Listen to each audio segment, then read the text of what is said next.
Une autre question, comment s'appellent-ils déjà ceux qui ont fait que tous les mots au féminin sont devenus Eh bien, ce aux sont oubliettes. les grammairiens de ce siècle formidable dont on parle en disant le siècle des Lumières, Ah et oui. qui a en fait éteint complètement les femmes en disant le masculin l'emporte sur le féminin.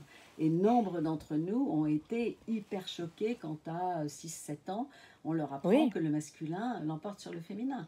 Ce qui est finalement la base de notre éducation. Donc comment arriver à l'égalité quand on nous apprend que le masculin l'emporte sur le féminin. Et nous travaillons beaucoup avec la chef de file de ce qu'on appelle l'écriture inclusive aujourd'hui. Et absolument formidable. C'est une femme qui s'appelle Eliane Viennot, qui est Oui. une bonne sorcière. Qui est venue aussi sur le plateau ici. Écoutez, vous avez eu incroyable. Beaucoup de chance. C'est une femme remarquable. Oui.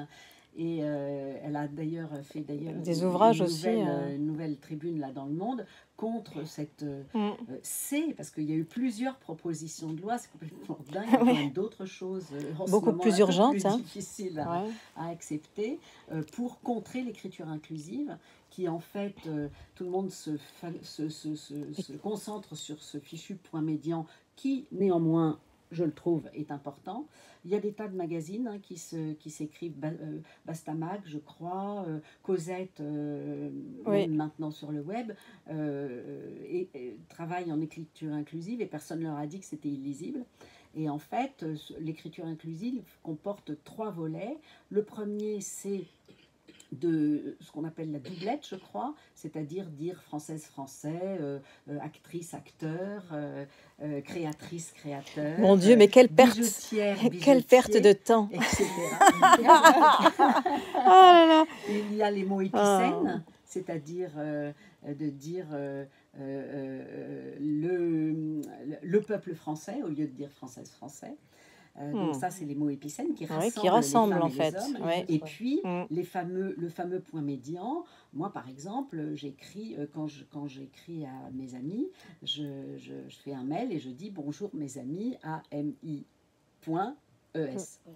Et dans ce sens-là, si on a ces 3 volets de l'écriture inclusive, aucune femme ne se sent invisibilisée. Oui, bien sûr. Or, c'est vrai que l'Académie française, qui est quand même vraiment hyper ringarde et qui devrait réfléchir un peu à ce qu'elle dit, continue à penser que le français ne doit pas être changé et qu'on devrait garder tous ces mots dont vous le rappeliez, notamment tous les mots, par exemple autrice, c'est un mot qui existait et qui a été mis à tout ce qui était valorisant. Doctoresse, peintresse, chevaleresse. Et tous ces mots valorisants ont été effacés de notre vocabulaire.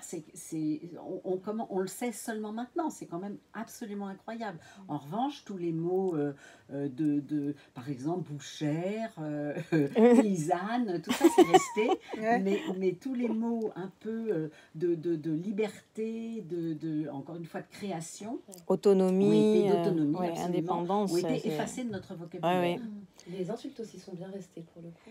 Alors les insultes, merci de me relancer là-dessus, parce que les chiennes de garde ont beaucoup travaillé sur les insultes, qui sont en fait, les insultes sexistes sont toujours issues de notre sexualité, comme si notre sexualité était sale. Exactement. Salope, par exemple, qui ne vient pas du tout de salaud, puisque ça n'est absolument pas la même racine, vient de sale huppe, qui était en fait un petit oiseau, et en fait c'était les prostituées qui étaient considérées comme ça.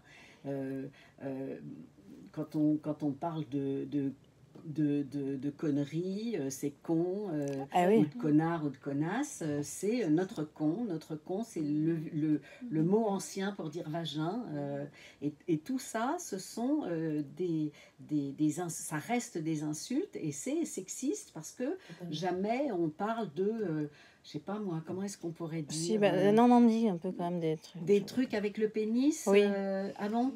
Racontez-moi. Ah là là. Je serais contente de connaître des insultes mettant